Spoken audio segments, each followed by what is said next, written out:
So, the title is Goldilocks and Just One Bear.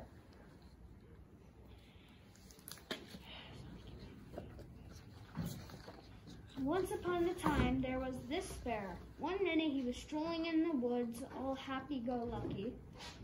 The next minute he didn't have a crumb of a clue where he was. He was one completely lost bear. The bear didn't much like this place. Too many bright lights and not enough twigs. Too much loud honking and beeping and not nearly enough owl hooting. The bear was also a teeny bit scared, and his legs were slightly wobbly. Maybe the thing to do, said the bear, looking around, is to pop into Snooty Towers and get away from this terrible racket. But the revolving door at Snooty Towers made the bear dizzy, and being dizzy with wobbly legs was bad news. What the bear needed was a little rest. A little rest where somewhere would definitely make things right. The bear peeked through a door and thought how very pleasant it was up here.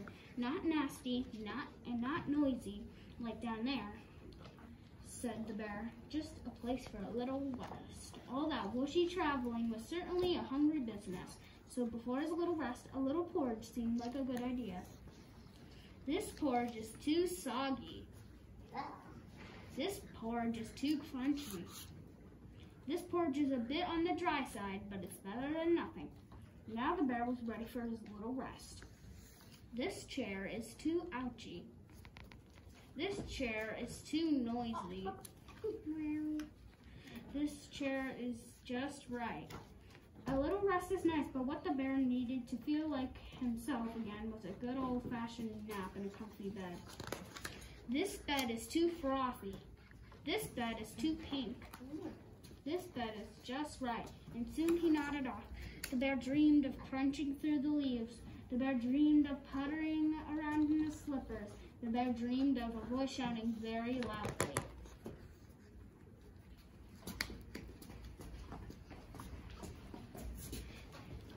Somebody has been eating from my fishbowl, said the daddy person. Somebody has eaten my fishbowl, said the daddy person. Somebody has been eating food, said the mommy person. And somebody's been eating my toast and they ate it all, said the little person. Unfortunately, the bear was not dreaming at all. He was wide awake, back in real life again. Somebody has squished my cactus, said the daddy person.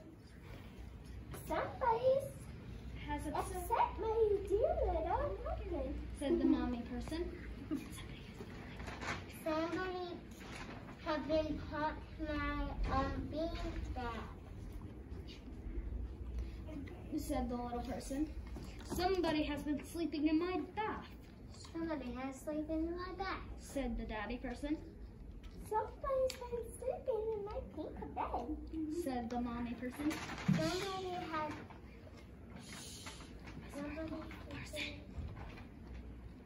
been sleeping in my bed. The bear peeked from under the covers to see a daddy person, a mommy person, and a little person standing right there. The bear thought that the mommy person looked ever so slightly familiar, and the mommy person thought that gobbling up other people's breakfast, breaking other people's stuff, and snoozing in other people's bed ever seemed so slightly familiar, and it was Baby Bear? Baby bear, said the mommy person. Goldilocks, said the bear. They hadn't seen each other in ages. porridge, asked Goldilocks. The bear nodded. So Goldilocks cooked up a big bowl and plucked it up in front of him. It was not too hot, not too cold. It was just right. It made the bear almost forget about that once upon a time when Goldilocks had behaved so badly. This little bear would never dream of doing anything like that. And although it had been good to see Goldilocks living so happily ever after with those charming people, the bear decided it was time to go back home into the woods. The end.